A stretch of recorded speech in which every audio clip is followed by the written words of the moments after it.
Hey friends, welcome to the academic video for the wind turbine project. We've talked before about how energy is often transferred from one form to the other, and in this activity it's no different. But before we get started, can you quickly pause this video and ask yourself, how do engineers take the energy that comes from the wind and turn it into electrical energy? I know that's not exactly an easy question, but hopefully you had some good thoughts. See, wind turbines work on a simple principle. Instead of using electricity to create wind, sort of like a fan, wind turbines actually use wind to create electricity. How this works is the wind turns these propeller-like blades, which are specially engineered to grab as much wind as possible, around a rotor, which is attached to a generator, which can then produce electricity and transfer it out. Here are just a few of the many important parts that all work together and help make the magic happen in these awesome machines.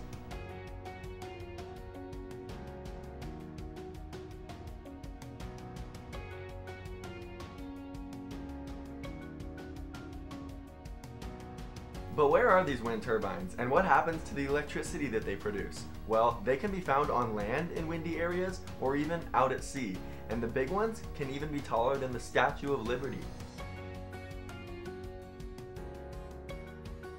One quick fun fact is that although installing them in the middle of the ocean is no easy task, did you know that it can actually be easier than putting them on land? That's because loading those massive parts like the turbines and the blades onto a ship is much easier than putting them onto a truck and trying to drive that truck down a busy road. One more quick question for you though. Can you quickly pause this video and ask yourself, why are all these turbines in this picture facing different directions? Believe it or not, it's actually a very popular thing to do, to design and install them this way.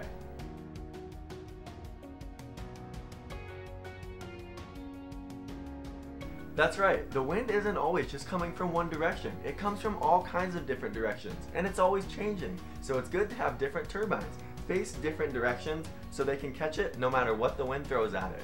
And from there, once that electricity is produced from the turbine, what happens is it goes into the power line and the power grids and becomes available for homes and businesses to use when they do things like turn on the lights.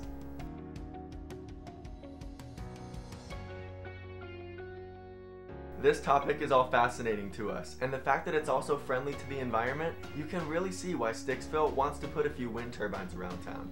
We will see you in the next video where we're going to show you some tips and examples for how to build your own.